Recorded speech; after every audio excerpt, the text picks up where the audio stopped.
Hello and welcome to another installment of Political Election 2020. I'm Jan Smith and I'm joined by co-creator, co-host Connor Allen. Hello there. So another week has passed and another series of Biden gaffes have surfaced.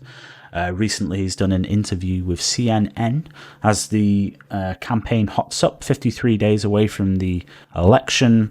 And we reached the final sprint. Biden has been forced out of the basement and has actually faced some media scrutiny, some tough questions without pre-scripted answers. Can you believe this? No, it really is unbelievable, Ryan. The mainstream media has always been Joe Biden's ally, and they've given him relatively soft questions. We're going to see. They're giving him really easy questions, and he's flunked them. He's an unfit candidate, and we're going to see that. Yeah, definitely. I mean, we even had, I think it was just a couple of days back now, when he was caught waving his staff on to bring the teleprompter up, which proves that probably, certainly in that interview, and probably the other online interviews that he'd been doing for the past sort of 2 or 3 months during the pandemic has been going on, that he's obviously been using a teleprompter, and that these questions have been probably given to him in advance. So. And it was so crazy because it was such an easy question. He wasn't answering. He wasn't in the middle of an important point. He wasn't lost in the trappings of some policy. He was literally describing things very simplistically. He couldn't describe his own policies in a simple manner. He had to, oh no, what do I have to say now? And you see him gesturing with urgency and panic to his aides. It just doesn't come, and he has to improvise and move on. It's really, really sad. Really, really sad that this man is expecting to be president. Yeah. And if he can't face this, if he can't face this basic level of media scrutiny, then we talked about it before, but you can't possibly imagine this man in the White House dealing with the other world leaders, like them or dislike them, strong world leaders, people like Putin, are difficult people to deal with. They do everything they can for the interest of their own country. Yeah, exactly. Forget about Putin. Forget about Xi Jinping. Think about what happens when Joe Biden sits down with Bernie Sanders, or the leader of Black Lives Matter, or the leader of the unions, or any of these interest groups. And he's gesturing for his aides, like, oh, what do I say now? What do I say now? They're asking a question of me, but that's not going to happen.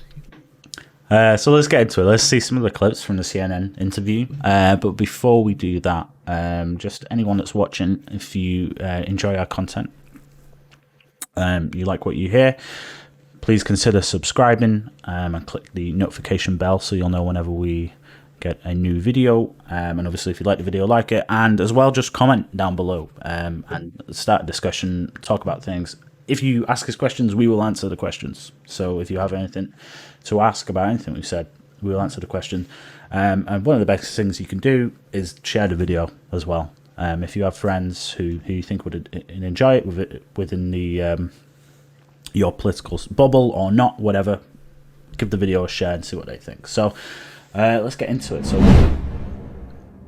Biden, when questioned by Jake Tapper about his mental faculties, or not just his mental faculties, but his general health, and I think it was implied we were more talking about his mental health.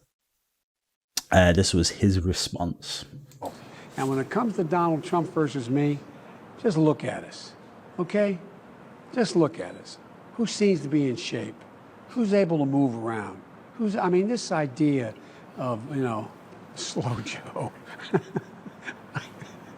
I shouldn't laugh about it because, anyway, Donald Trump, just look at us both, watch us, and determine whether or not you think I'm misleading anyone, not you. That's actually brilliant. So, while making a defense for his own mental faculty being all there and being of sound mind, he loses track of what he's saying. He loses his trail of thought. He starts laughing Couldn't have scripted it, could you? You could not have scripted this response in the most surreal, sarcastic black comedy. You could not have scripted this. It's quite astonishing. It really is quite astonishing, and the left's inability to just really, well, I mean, they can't do anything now, and this is what they've got. They've got to go with it. They've got to try and cover it up as best they can. But I just think, the debates, right? Like when Caesar in a debate, and he actually is just faced with, the first one's with Fox. You would assume they're not going to leak the questions to him, like CN did to Hillary Clinton in the last election. But so, he's really, really going to struggle. And then when he's got Trump over there on the other side, just, goading him and winding him up and, calling him all of the slow Joe and all this kind of stuff. Or even goading him and winding him up. Just imagine the debate and Trump says, okay, so, what's your taxation policy? And then, Joe, he panics, like he loses his train of thought. He starts rambling a bit. He starts talking about, the 60s or something. It's going to be, I think, the debates are going to be the most crucial point of this election. Because when you put Donald Trump, who's been president for 4 years, there's no question over Donald Trump's ability to do the job. Because he's done it for the last 4 years. And Joe says there, compare us. Ridiculous. What I say, look how we both move around. Well, this is it, because whenever he's asked about it, he's asked sort of in broad terms, because I don't like, even the interviewers, I think even right-wing interviewers would still be like a little bit like, oh, I don't want to, say it out loud, Joe, you've got dementia. So they'll just sort of say like, what about your health? And he knows exactly what they're talking about, but he'll go, oh, well, what about, look at us move around. I'm moving around fine and all that. I think Joe is 77 years old. I don't know. I'd say he's probably quite an old 77-year-old, even just in terms of like his, not just his mental capacity, but in terms of his fitness. Yeah, because have you seen the Democrat videos where you have Joe Biden jogging around and Kamala Harris jogging behind him, and they're like jogging from meeting to meeting or something, I guess. Oh yeah, Kamala's like actually having to wait for him. It's ridiculous. It's go on. It's like, when you're walking behind someone who's really slow and you're like, oh, okay, you take your time, come on. It's like when you're playing an RPG and you have to follow an NPC character, right? And you're 1.75 times faster. Yeah. You click, you stop, you wait. Yeah, there's no in between. You just sprint up to them and then stop for a couple of seconds and then sprint up to them. Yeah. Yeah, so he's talked about some other things. So listen, that in its own is quite an hilarious gaffe, and but when he was actually questioned on just policy as well, I think he's shown that the Democrats still really haven't, or at least he hasn't, learnt their lessons from the last election. So this is him talking about Michigan and why Michigan flipped from Dem to Republican in 2016. Many of these voters turn. This is a county that President Obama and you carried twice, and then President Trump carried by 12 percentage points in 2016. Why do you think so many of these voters turned against the Democratic Party in 2016? I think it was the feeling that they were taken for granted. I don't know that for a fact. And I think that he used that dog whistle on race. So, basically implying that many people who had voted Democrat, voted for Obama for 8 years, or for 2 terms, he's implying that they switched votes because of dog whistles. Because they were racist. It's rooted in this liberal elite fantasy, isn't it? That anybody with a low income is functionally a racist, and no matter who you are, if you don't exactly agree with Democrats' brand of apologizing and prostrating yourself at the feet of every single minority that America's ever wronged, then you are a racist. They can't conceive of a world in which somebody doesn't vote for them, in which that person isn't somehow evil or misguided, or this it's this arrogance of the liberal elite that destroyed them in 2016, and it's manifesting itself again. Definitely, like you say, they're just so self-righteous, so they have this holier-than-thou persona that makes it impossible for them to concede that policies are more appealing. The policies of Donald Trump were more appealing, and it's impossible for them to get around what people believe, or certainly what I believe, and I imagine a lot of people believe this as well, is that the Democrats talk the talk, but they don't walk the walk when it comes to policy for helping people in poorer areas, right, or working class voters, because they've shown disregard for their communities and their jobs and their societies and the economies that they've built there and what they're built up upon. And when they've complained about it and said, well, what are you going to do about it? They just call them racist, right? And say, well, you're just using immigrants as a scapegoat. And it's like, no, they just genuine concern about their own jobs, and absolutely. And it just manifested itself in 2016, and that's why Trump's message cut across. What did he say? What have you got to lose? Because after 8 years of Obama, those manufacturing areas in the Rust Belt, which are already suffering so badly, they hadn't seen any improvement. They hadn't seen any gain. And so when Trump comes along and says, what do you have to lose? And by the way, I'm going to bring manufacturing back to America, resonates with them. And people swell to that message. People flock to that message, not because they're racist, which is, the liberal elite fantasy, but because that's what's best for them. And you have to vote what's best for you in an election. I do think, to be fair, the Democrats have tried to move away from this idea a little bit. And obviously, much of Biden's campaign has been kind of a Trump light type policy of, America first, build back better is his slogan or whatever it is. And he's talking about, we need to bring manufacturing back. He understands that message resonates with people. Whether or not they will actually do anything about it or not, I'm like, I'm not so convinced, because if they were honest and real about doing something about that, then they would have done it. And the man's been in politics for 47 years. And this is why that interview is so important, because when you're a worker sitting in downtown Detroit, and when you watch this CNN interview, and this is an instinctual response, right? Biden's not thinking this through. He's not prepared. He's obviously not prepared his lines, because otherwise he wouldn't lose his train of thought. His instinctual thought is to resort to the dog whistle, because his instinct. Because that was the racist. old. Yeah, that's the way of thinking. That's how the Democrats have been thinking for years. Yeah, exactly. And that's how they've been thinking for years.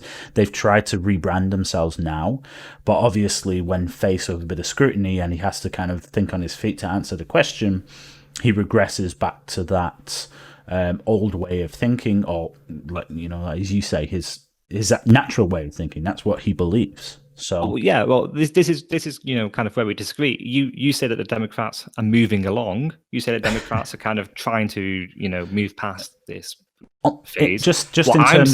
What I'm saying is that it's a thin veil. I'm saying they're trying to subtly hide their contempt for the working class, and let's face it is contempt with this.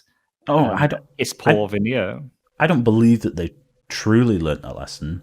They just realised that if they want to win, they need to change their message.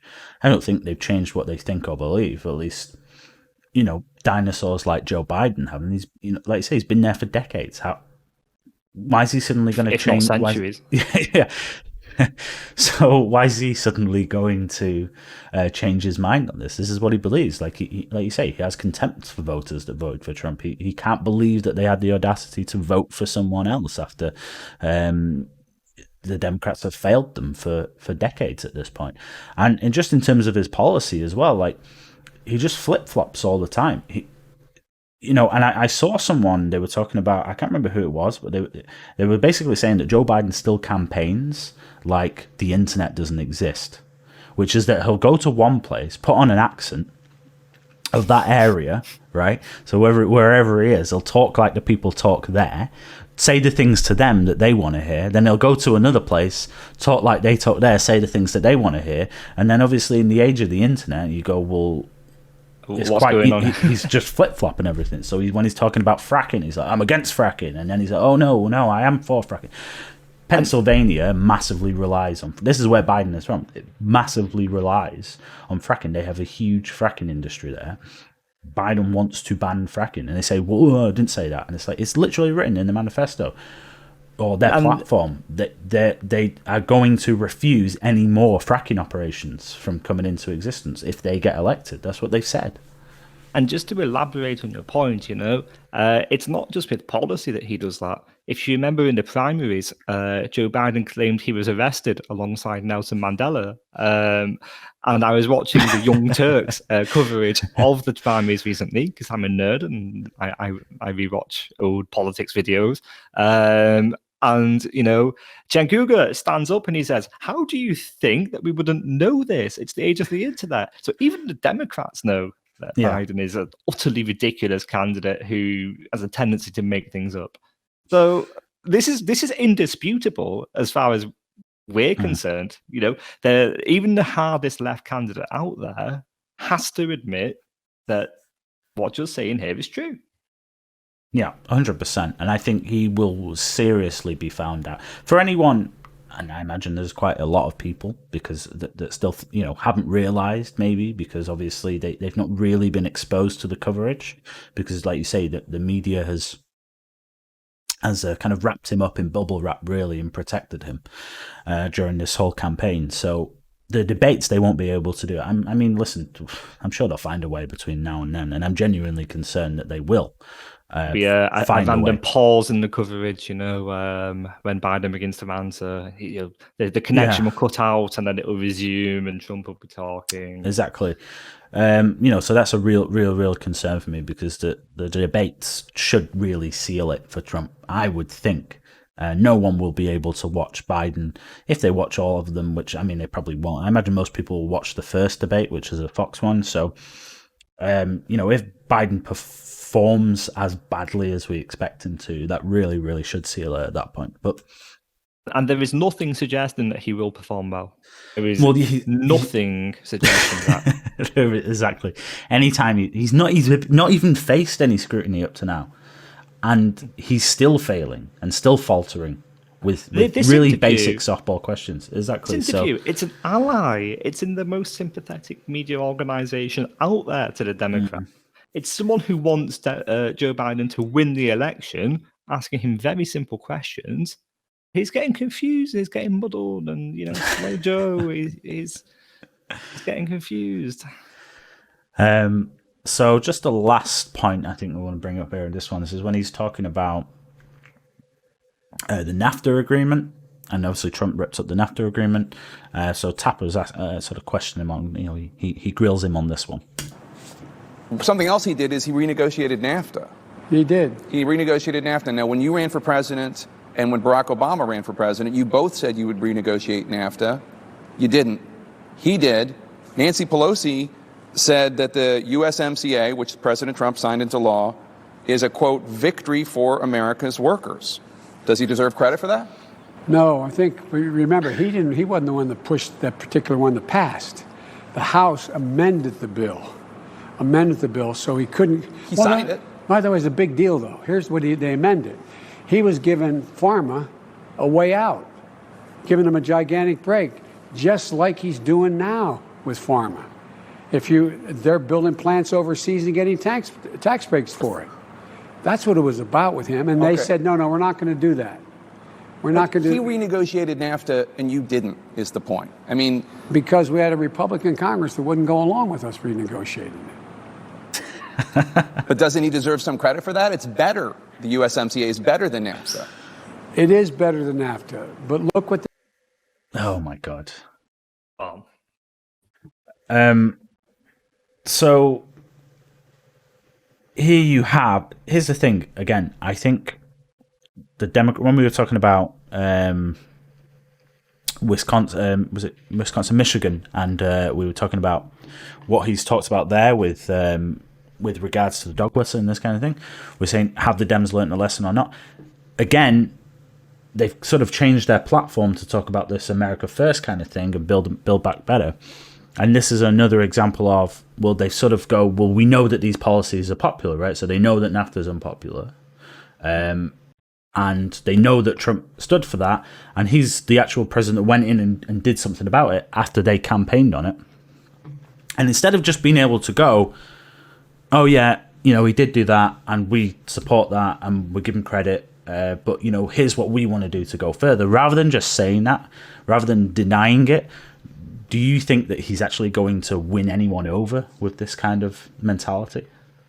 Well, look, it's so transparent, isn't it? I mean, the slowest of viewers can clearly see here. He's just lost, isn't he? He's trying to say good things about Trump's policies whilst denying Trump the credit for it. Who else gets the credit for it? It's ridiculous.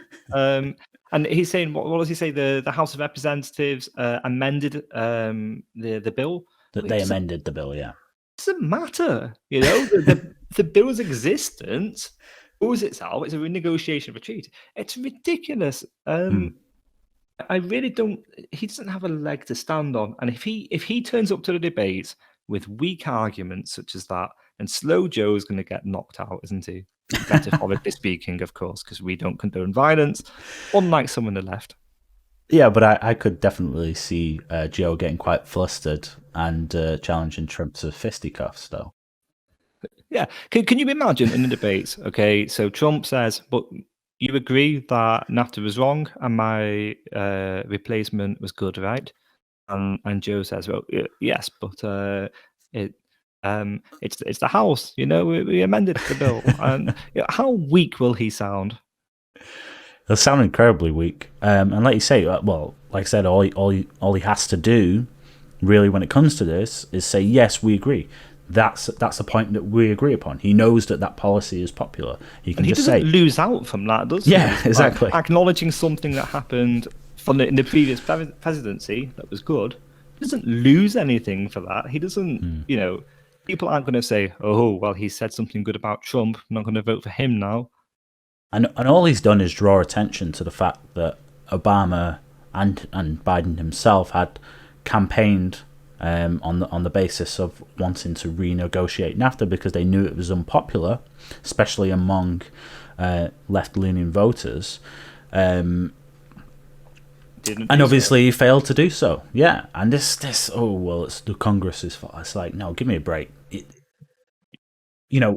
Trump had to work with the amendments that the Democrats wanted to put through, but he was the one that had made the effort to actually renegotiate it and was willing to compromise on issues that the Democrats wanted to add and include in the bill. Because it was so important to him that it was renegotiated, even if he didn't get the exact deal that he wanted to, and then he signed it through law. That's a president fulfilling his promises and doing what he needs to do to make sure that his agenda happens. Every president in history has done with every single important bill in history. You take it through the House and you develop a compromise, and the legislature holds the executive accountable. It doesn't allow the executive unlimited power. We don't live in, China, and it provides a different perspective. It forces the president to a compromise. Everyone profits. Everything's good. Yeah, it's the simplest foundation of American democracy. It's democracy with checks and balances. It's not really a hard concept. You can't really use that as a complaint. I feel like that pretty much wraps up the video for today. I agree. So yeah, let us know what you think about Biden. Do you think he's going to be able to perform in the debates? Do you think that we will see more continuous gaffes from Biden as the campaign goes on? Just let us know in the comments. Let us know what you think. And until next time, it's goodbye from us.